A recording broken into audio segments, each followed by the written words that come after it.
Bienvenue à toi dans cette magnifique vidéo. Aujourd'hui, je vais te montrer le seul plan alimentaire optimisé pour un athlète. Que tu sois du coup un athlète de calisthénie, un athlète de musculation ou de quoi que ce soit, c'est le seul plan que tu dois adopter. Tu as fait face à énormément de choses, énormément de dogmes dans ta vie pour que tu puisses aller à tes objectifs, sauf que on t'a vendu des choses qui étaient forcément mauvaises pour toi. Je vais rétablir la vérité, je vais rétablir enfin la sainte parole sur le fait de bien s'alimenter. Ce sera la seule vidéo que tu auras regardée justement pour que tu puisses bien manger et que tu te rendes compte que on t'a beaucoup menti sur les choses qui sont notées ici, tu vois. Et justement, en fait, tu es perdu entre toutes les diètes, tu sais pas quoi manger. Est-ce que tu manges assez de protéines? Est-ce que tu peux prendre du muscle sans devenir gras? Est-ce que tu dois vraiment compter tes macros? On va y répondre dans cette vidéo. Et à la fin de cette vidéo, tu sauras exactement quoi faire, quoi manger, comment prendre du poids, comment perdre du poids et enfin avoir un rapport sain avec l'alimentation. Alors, on va pas perdre plus de temps. Donc moi, si tu ne me connais pas, je m'appelle Thomas, je suis accompagnant en santé et en performance pour les athlètes et la nutrition fait partie intégrante de cette performance. Donc, on va plonger. C'est parti. Je vais te parler du coup d'une première chose. Il n'y a pas une diète qui est meilleure qu'une autre. C'est que tu es entièrement ta diète. Chaque terrain est unique. Il faut savoir que une diète est situationnelle suivant la personne, comment est-ce qu'elle est dans sa vie, comment est-ce qu'elle est dans sa journée, comment est-ce qu'elle est aussi dans son mois, dans son état d'esprit et aussi l'objectif qu'elle veut avoir, qu'elle veut atteindre. Une diète, c'est pas forcément bon ou mauvais, c'est situationnel. Il y a des diètes qui sont bonnes pour le terrain d'une personne ou pas. On a typiquement des diètes comme calorie in, calorie out, la diète carnivore, la diète selon ton groupe sanguin, les diètes végétariennes, les diètes du coup avec le fait qu'on supprime certains types d'aliments. On a les diètes anti-FODMAP, on a les diètes du coup où on mange que des aliments bruts. On sait que vous donner de la tête et honnêtement, c'est pas si grave si tu sais pas en fait quel type de diète tu dois prendre. Faut juste que tu saches que il y a un consensus à avoir. Et ce consensus se trouve ici. Je vais te donner un argument. Pourquoi il faut prendre ce type d'aliment et ne pas prendre ce type d'aliment. Pour tout ce qui est protéines animales, il faut que tu prennes des animaux qui ont pu élever de manière naturelle, qui n'ont pas du tout été élevés de manière intensive. C'est pareil du coup pour les œufs, c'est pareil pour le poulet, pour le porc, pour le bœuf, pour le poisson. Tous ces animaux-là ont besoin d'être traités selon leur physiologie. Non, en aucun cas besoin d'être industrialisés parce qu'on sait pertinemment qu'un animal possède aussi bien que tout des, des émotions. Et intrinsèquement, si ton poulet, ton bœuf, ton poisson est stressé dans un environnement qu'il ne maîtrise pas, qu'il ne connaît pas, il va produire une viande qui est de mauvaise qualité, une chair qui est de mauvaise qualité. S'ensuit aussi la manière dont il est alimenté. Donc, s'il est alimenté justement avec certains aliments qui n'est pas censé recevoir ni même avoir. Je pense notamment au bœuf qui est fini aux graines. Je pense notamment aux poulets aussi qui sont élevés avec des graines.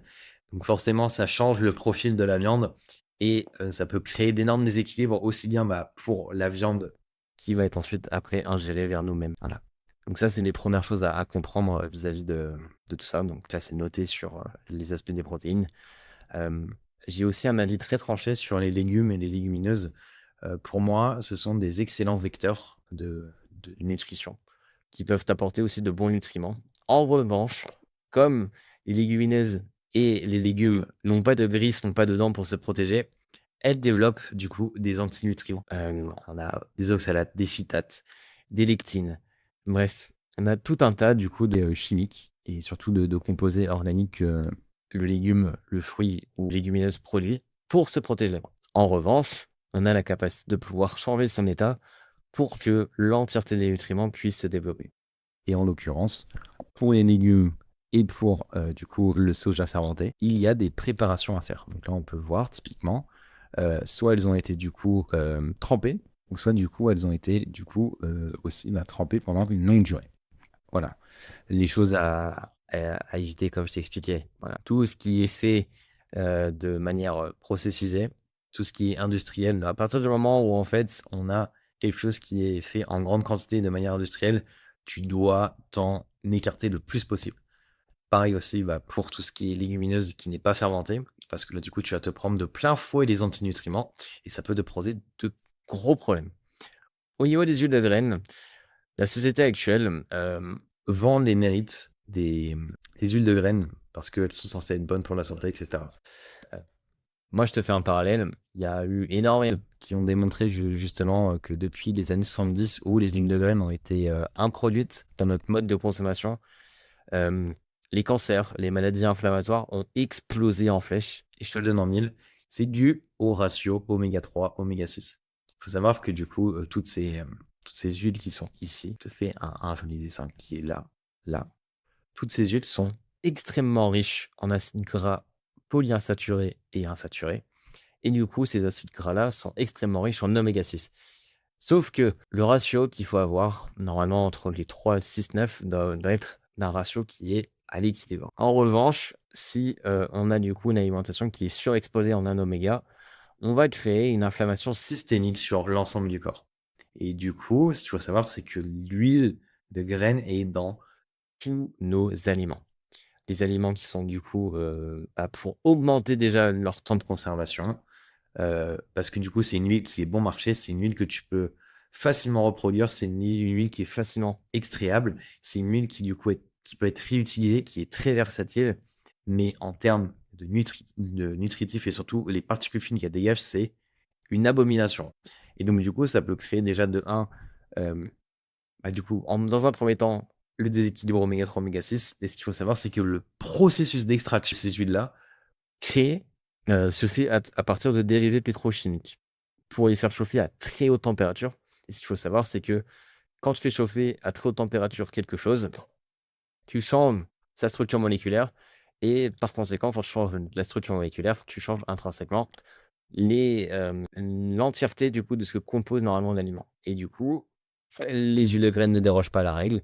Elles vont créer du coup des particules qui sont toxiques, nocives, qui sont potentiellement cancéreuses. Au niveau des glucides, c'est un peu pas la même chose. Voilà. Ce qu'il faut juste garder en tête, c'est que tu prennes des aliments qui sont poussés dans le sol et des aliments qui sont bruts. Tu peux te voir là, voilà, des fruits, des tubercules, des légumes qui sont du coup faits en sorte à ce qu'ils soient du coup des légumes racines essentiellement parce que du coup elles sont pas tellement soumises aux variations de température, elles sont pas tellement soumises à des potentiels agresseurs, donc du coup elles vont développer de moins du coup de mécanismes de défense parce qu'elles sont beaucoup plus protégées. Là voilà, tu sais exactement quoi prendre ici. Voilà, ça c'est parfait. Les choses à supprimer, c'est tout ce qui est encore processisé. Parce qu'encore une fois, si tu vas trop et tu vas trop être adossé à ce type de glucides, ce sont des glucides qui sont extrêmement rapides. Ce sont des glucides qui ne sont même pas nécessairement bons pour toi. Et encore une fois, la dose fait le poison. Ce qu'il faut comprendre, c'est si tu es trop assujetti à prendre des glucides qui sont raffinés, des glucides qui sont processisés, il n'y a aucunement quelque chose qui est bon là-dedans parce que déjà de 1, tu peux créer des résistances à l'insuline complètement délirantes. Parce qu'il faut savoir que là, le taux de sucre dans ces choses qui sont raffinées, c'est horrible. Il faut savoir que c'est de l'ordre de l'index glycémique de ces aliments-là qui sont très proches de 100 à chaque fois. Et ce qu'il faut comprendre, c'est que on en est constamment bombardé. Et donc, en fait, ton pancréas et là aussi ton foie peuvent développer du coup des résistances à l'insuline dans le sens où au final, le sucre n'arrive plus en fait à redescendre. Et donc, en fait, tu vas créer des résistances à l'insuline, ce qui va faire que tu peux développer forcément du diabète parce que au final, le sucre ne sera plus du tout assimilable et ne sera plus du tout, ne fera plus son effet, en fait, tout simplement. Et donc, ça peut vraiment créer un déséquilibre extrêmement puissant. Et enfin, pour terminer, on pourrait parler un petit peu des condiments et des choses que tu y prends pas, qui ne sont pas du coup de l'ordre des protéines lipides glucides. C'est tout ce qui est, du bouillon d'os, du sel non raffiné, des herbes, des épices, de l'eau minérale qui est filtrée, des boissons qui sont fermentées pour que tu puisses, dans un premier temps, alimenter ton microbiote, que tu puisses cultiver des bonnes bactéries et surtout des bactéries qui soient variées et ne pas avoir une monoculture de bactéries qui peut entraîner du coup des dysbioses. Et les choses que tu dois directement retirer, ce sont tout ce qui est ici. Voilà, tout ce qui est génétiquement modifié. Voilà, donc là, typiquement, on peut parler de ketchup. Là, du coup, ce sont des produits de beauté. Pareil au niveau du sel. On ne veut surtout pas du sel qui est ionisé. Parce que du coup, là, on garde que le sodium. On n'a pas du coup tout le profil d'oligo-éléments que le sel raffiné peut te proposer. Et là, du coup, c'est là qu'on peut créer de la vraie hypertension. On a encore diabolisé le sel, mais c'est uniquement parce que aussi, on mange de manière globale beaucoup trop salé. Mais sauf qu'en fait, c'est pas tellement à cause du sel, c'est le fait qu'on utilise énormément comment dire, ce minéral pour faire exhausteur de goût. Parce que globalement, la plupart des plats préparés, s'il n'y a pas de sel, il n'y aura pas de goût. Donc, c'est pour ça aussi que le sel est extrêmement industrialisé. Voilà. Et après, du coup, on a les mêmes choses ici, les contenants en plastique. Parce que du coup, les microplastiques peuvent du coup s'intégrer aussi dans toi. Et on sait pertinemment que le plastique, à être décomposé, prend énormément de temps. On le voit déjà dans la nature. Donc, je te laisse imaginer les dégâts que ça te fait vis-à-vis de toi. Les particules de microplastique que ton corps ne connaît pas et peut potentiellement en fait créer un déséquilibre et puis même potentiellement créer une inflammation systémique à cause de ces microplastiques. Donc te créer des cancers, te créer des tumeurs. Ça peut partir des microplastiques. Justement, une fois que tu as vu cette belle image, tu me dis, mais Thomas, comment je peux faire pour manger? Je te montre un petit peu des images de plats que tu peux voir. Donc là, voilà, on est vraiment sur là, une assiette qui est extrêmement bonne. Donc là, tu peux voir de la viande rouge. Tu vois des œufs, des avocats, des légumes qui sont lacto-fermentés. Là, tu vois des fruits, potentiellement de saison ou pas, un avocat. Donc là, en fait, tu as une assiette qui est complète en termes de lipides, de glucides, de protéines. Et surtout, en fait, ce sont des aliments que ton corps reconnaît. Il faut savoir que du coup, ces aliments-là ont une matrice complète du coup de vitamines hydrosolubles, liposolubles. Il y a aussi du coup la partie lipidique qui permet dans un temps de pouvoir le panel de vitamines et de minéraux que l'aliment propose. Ça, c'est une excellente chose. En fait, voilà, je peux te donner vraiment ça. Pour moi, c'est l'assiette quotidienne que tu dois avoir chez toi.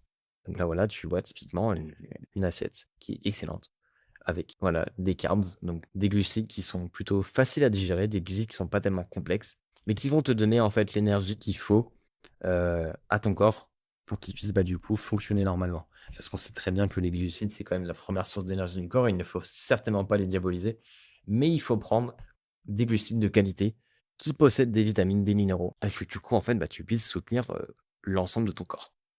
Et là, du coup, là-dessus, on a vraiment une assiette qui est parfaite.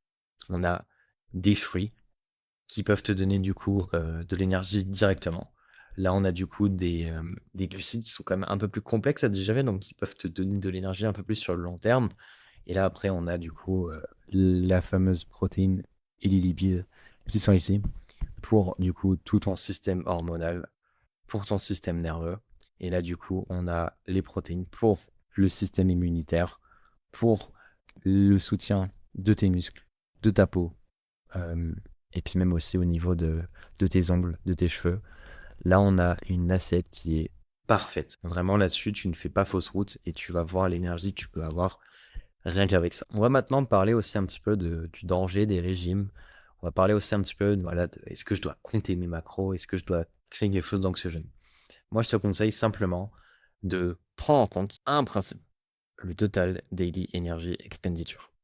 Qu'est-ce que c'est? C'est ton énergie totale que tu vas déployer sur ta journée. Donc là, il y a un énorme impact sur une chose, c'est ton métabolisme de base. Ton métabolisme de base, tu ne peux pas le changer parce qu'il est physiologique. Il est en rapport avec ton poids, ta taille et ton âge. Les seules actions que tu peux faire pour prendre du poids ou perdre du poids, c'est lié aux 30%. Donc tu as dans un premier temps le NEAT, donc c'est toutes les activités que tu fais à côté du sport, quand tu manges, quand tu digères, c'est quand tu marches, quand tu passes le balai, quand tu passes l'aspirateur, quand juste tu joues un petit peu dehors avec ton chien ou avec tes enfants. Ça va te permettre justement de pouvoir plus de calories. Et ça justement, c'est le poste de dépense où, tu peux avoir le plus d'impact dessus. Il y a aussi, l'effet thermique digéré, de manger. Donc plus tu vas manger un repas qui est complexe, plus tu vas intrinsèquement être fatigué, mais ça va te demander en fait de l'énergie à ton corps de dissocier en fait, bah, du coup tout ce que tu manges pour ensuite, bah, le le rendre, le plus, liquide possible et ensuite, bah, que toutes les molécules, en acides gras, que du coup, tes protéines soient dissociées en acides aminés et que tes glucides soient, du coup découpés en petites cellules de glucose pour que, bah, en fait ça puisse, arriver, à l'endroit qui est censé être destiné et après, bah, du coup ce sera le foie, qui va faire ce travail-là et donc en fait, plus tu vas prendre un repas, qui est riche et un repas qui est difficile à digérer, ça va demander beaucoup plus d'efforts à ton organisme de devoir, bah, simplement digérer tout ça et après à la fin, on a l'exercice de ta journée, l'exercice physique, qui au final n'est qu'une seule partie. Parce que c'est vrai que quand tu te rends compte que, par exemple, quand tu utilises un bracelet de tracking, tu te rends compte que, bah, tu brûles, on va dire 700 calories ici, mais tu vas te rendre compte que ici, tu peux facilement dépenser 1 200-1 500 calories et faut juste garder ça en tête et je vais du coup te partager moi, la feuille de calcul que j'utilise. Donc c'est pour calculer justement son total daily energy expenditure via plusieurs points, justement que tu fais en dehors du sport. Et combien de fois tu fais du coup de la musculation, combien de fois tu fais un travail aérobique où là du coup tu fais plus monter ton curve et là voilà. Là tu peux voir typiquement, les gens qui sont, actifs modérés, il y a des gens qui sont vraiment actifs, tout dépend de leur emploi de bureau, mais le nombre de pas, en fait, drive beaucoup ton NEAT. Donc l'énergie que tu dépenses en dehors du sport et en dehors de ton métabolisme basal. C'est vraiment, une à vraiment garder, au niveau de ça. Donc ça, justement, ce beau calculateur, je te le partagerai, je te le mettrai dans la description, ça me fait plaisir. Donc moi, ce que je te conseille de faire, c'est de simplement utiliser, bah, une application de tracking comme Yazio. Mais en fait, tu vas pas le garder pendant, une éternité. Je t'invite à le garder pendant 2 3 semaines, histoire de savoir ce que tu manges. Voilà, il faut savoir que peut-être que des gens, n'ont jamais appris à traquer leurs calories et c'est pour ça, en fait, qu'ils se rendent compte que des fois, il faut faire des plateaux. «Oh, merde, j'ai pris du poids. Oh, j'ai perdu du poids». Mais en fait, ils se rendent pas compte des calories qu'ils ingèrent. Donc c'est pour ça que chacun quand même doit faire ce travail et les gens qui vous disent comme quoi on a pas besoin de traquer ses calories pour perdre ou prendre du poids, ce sont vraiment des gros menteurs parce qu'ils sont obligés de passer par là, à comprendre quand même leur total calorique, s'ils ont cette envie de vouloir prendre du poids ou de perdre du poids. Si en revanche, toi, c'est juste pour, comprendre, qu'est-ce que tu manges parce que tu te rends compte que des fois tu peux avoir des crashs d'énergie, que tu peux avoir, des problèmes de digestion, c'est peut-être parce que tu manges trop ou tu ne manges pas assez. Et donc c'est pour ça que je te conseille de simplement utiliser Yazio pendant 2 à 3 semaines. Tu peux utiliser par exemple le mois gratuit pour simplement traquer, simplement comprendre qu'est-ce que tu ingères. Et là du coup, tu vas pouvoir, calculer au préalable ton énergie totale de la journée et après à partir de là, tu vas pouvoir voir si tu veux prendre du poids ou perdre du poids. Donc c'est comme ça que moi je te ferai et que je fais avec mon coaché. Parce que les gens qui vous disent qu'on n'a pas besoin de calculer ses macros, pour perdre ou prendre du poids, c'est juste des énormes menteurs. Ils y vont à tâtons et alors, ou alors ils veulent juste vous occulter la partie qu'ils ont fait et ils sont obligés de comprendre, quand même combien de calories ils mangent et combien de calories ils dépensent. C'est obligatoire. S'ils ont cette, motivation de vouloir, faire cet objectif-là, ils sont obligés de passer par cette case-là et si vous dites que c'est pas ça, c'est vraiment des menteurs. Donc voilà, au moins je t'ai vraiment résumé, pour moi, le seul plan que tu dois avoir en tête. Donc dis-toi en fait que tu n'as pas besoin d'avoir une diète en particulier.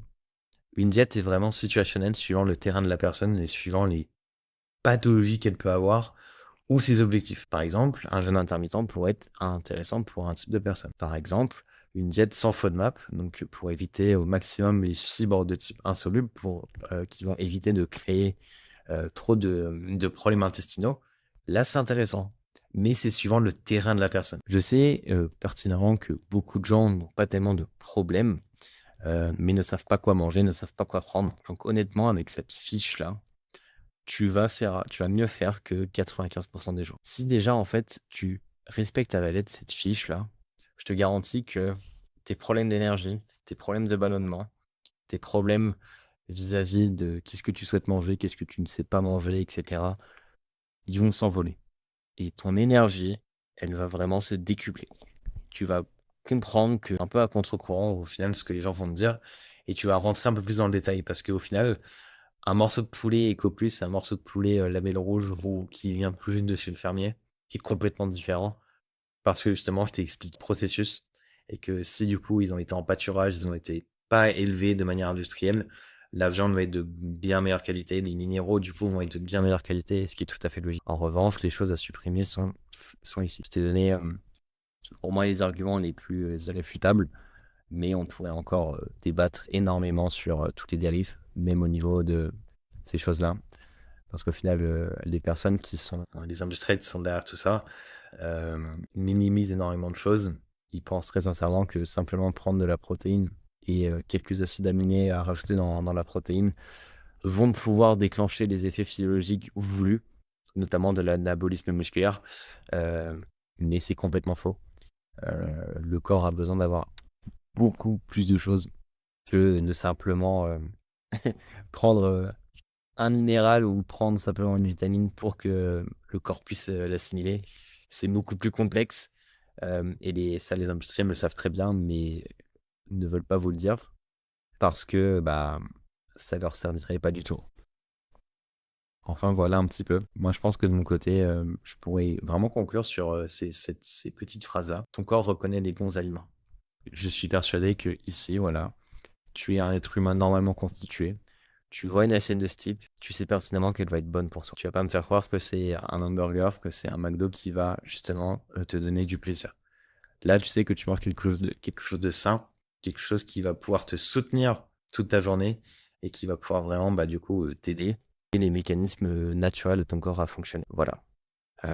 Si jamais tu introduis justement des nouveaux aliments, introduis-les un par un. Si par exemple tu possèdes des intolérances au lactose, c'est peut-être parce que ton corps a développé des résistances à ça.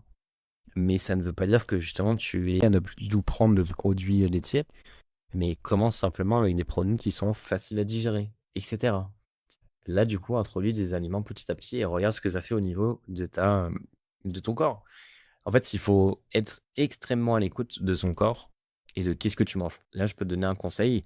Si tu as mangé, par exemple, un plat comme ça et que tu te sens énergique, que tu as envie de faire de nouvelles choses, que tu te sens en joie, que tu es heureux d'avoir mangé ce plat, tu es dans la bonne chose à faire. Je te garantis que tu es dans la bonne chose à faire.